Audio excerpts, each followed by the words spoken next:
नाज़रीन, अक्सर घरों में ये शिकायत होती है कि बच्चे बड़ों से कोई काम करने से पहले इजाज़त नहीं लेते और बच्चों को ये शिकायत होती है कि बड़े उनकी बात नहीं सुनते।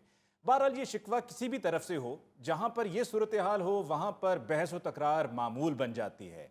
आइए देखते हैं कि कर्नल कुद्दूस के घर आज किस बात पर बहस हो रही है। बहस किस बात पे होनी है आपी? बच्चे जब हाथ से निकल जाएं फिर बहस नहीं, अफसोस होता है। ये तुम्हारे भाईजान को शौक था दोस्त की बेटी को ब्याह के लाने का। आखिर बेटी बन के रहेगी, वो मेरे बेटे को भी ले उड़ी। और क्या, बेटा हमारा है ही गुगू घोड़ा। ला हौल वला कुव्वत। ओए, क्यों हर वक्त लगाई बुझाई करते रहते हो?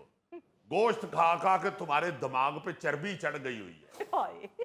ओ बहन, तुम्हारी को तो अल्लाह ही पूछेगा, तुम किस लिए हर वक्त लगाई बुझाई करते रहते हो? ओए, बच्चों को डराने वाली बला। अच्छा, ये लगाई बुझाई कर रहा है, तो उस जादूगरनी का क्या करना है जो मेरे बेटे को ले उड़ी? क्यों फजूल बहस करती रहती हो? कुछ खुदा का खौफ खाओ। ना तुम्हारा बच्चा को इतना चूजा है और ना ही वो तुम्हारी बहू चील है जो तुम्हारे बच्चे को उड़ा के ले गई है। जबरदस्ती बगैर पूछे साथ ले जाना, उड़ा ले जाना ही होता है। फिर वही बात। भाईजान, बात तो बाजी की ठीक है, उनको पूछ के जाना चाहिए था। ओए, ईद पे कसाई को जख्मी करने वाले वैडे, वो जो तुम्हारे बहन के दिमाग में आग लगी हुई है ना, उस पे डोंगे भर भर के तेल डालते जाओ और उस वक्त तक डालते रहना तेल जब तक तुम्हारी बहन का दिमाग फट ना जाए। आज दुरानी को आले ने दो, इंशाल्लाह उसे कहूंगा कि तुम्हें जबरदस्ती जीप में डाल के ले जाए और वहां जब शेर बिल्कुल सामने आ जाए ना तो तुम्हें उसके मुंह पे करा दे। एक ये दुरानी साहब को पता नहीं कहां से ले आते हैं। उसकी बेटी कम है जो उसका भी जिक्र बीच में ले आते हैं। यानी शेर के जिक्र पे तुम्हें गुस्सा नहीं चढ़ा, दुरानी के जिक्र पे गुस्सा चढ़ गया। देख लें आपी भाईजान कैसी बातें कर रहे हैं, मैंने अभी खाना नहीं खाया। नहीं, तुमने खाना ना भी खाया होगा तो शेर तुम्हें मजे से खाएगा। हाय, आपको ऐसा मजाक करते हुए शर्म नहीं आती? ठहरो मेरे भाई, मैं तुम्हें खाना देती हूँ। ये मजाक नहीं है, मैं डैम सीरियस हूँ। कुद्दूस साहब, हाथ हौला रखें। आप इतनी सी बात पर अपने साला साहब को शेर के आगे डालने की धमकी दे रहे हैं, इससे तो घर का माहौल खराब होगा। मैं माफी चाहता हूँ अली मुमताज साहब, आपने इस पूरे फिक्रे में 3-4 बातें गलत कह दी हैं। एक तो साला साहब ऐसे नहीं होते, ये सिर्फ साला है।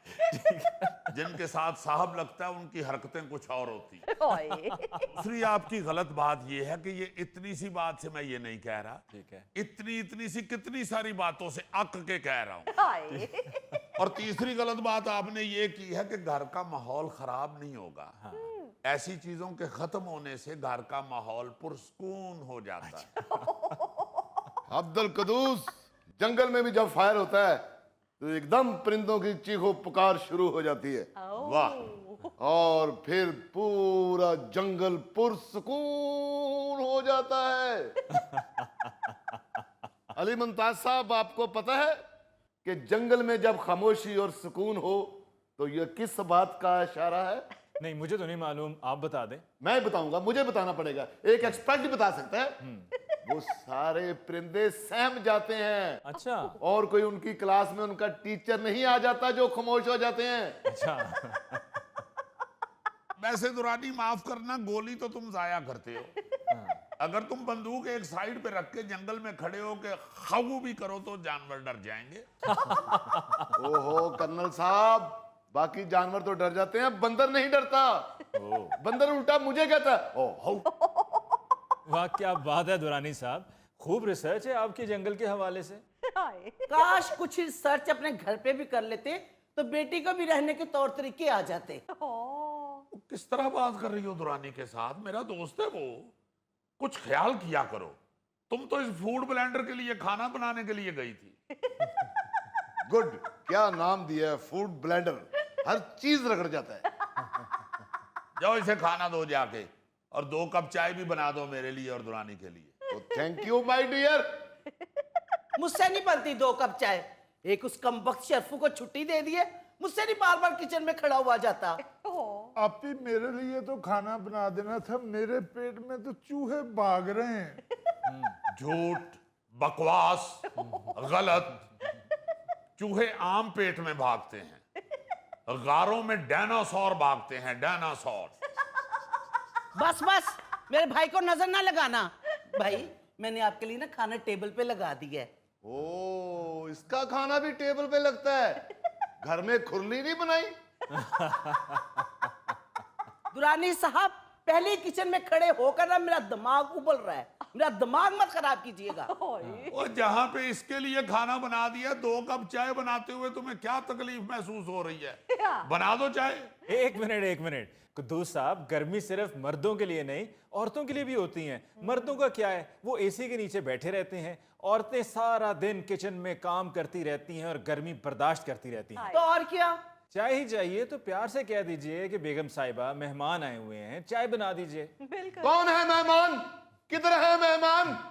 अरे मैं छोड़ूंगा नहीं मेहमानों को। कदूस, तुमने बताया क्यों नहीं कि घर में मेहमान आए हुए हैं? कहाँ है? बाहर आ जाओ मेहमान। ओहो दुरानी साहब, मैं आप ही का जिक्र कर रहा हूँ।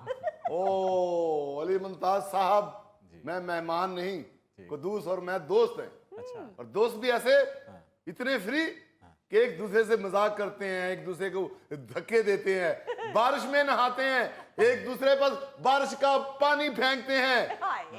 बारिश का पानी गंदा होता है, लेकिन हमारी दोस्ती पाक है, हमारी दोस्ती पाक है। जी, दोस्ती तो इनकी इतनी अच्छी है कि ये अक्सर यहीं रहती हैं और इनकी बेटी अक्सर इनके घर में रहती है। कुद्दूस साहब, मामला क्या है? आपकी बेगम साहिबा क्यों इतना रूठी हुई हैं? रूठे हो तुमको कैसे मनाऊं पिया, बोलो ना, बोलो ना, बोलो ना। ओए ओए ओए, और नईरा चूरपुर। ओहो, मामला क्या है, बताएं तो सही। मामला क्या है जी? हर गलत बात पर बहू और बेटे का साथ देना है। हम तो यहाँ खिदमत करने आए हुए ना। ओहो, बहू और बेटे पे तपी हुई है। मैंने समझा शायद शरफू छुट्टी पे चला गया, इसलिए गुस्सा चढ़ा हुआ है। शरफू के जाने पे तो मुझे गुस्सा आना चाहिए, जिसको आज चाय नहीं मिलेगी। चाय क्यों नहीं मिलेगी यार, फिक्र ना करो। शरफू नहीं है तो फिर क्या हुआ? शरफू से ज्यादा अच्छी चाय बनाने वाले भी इस घर में मौजूद हैं। खबरदार मुझे चाय बनाने का कहा तो मेरा पहले ही दिमाग 48 डिग्री पर उबल रहा है।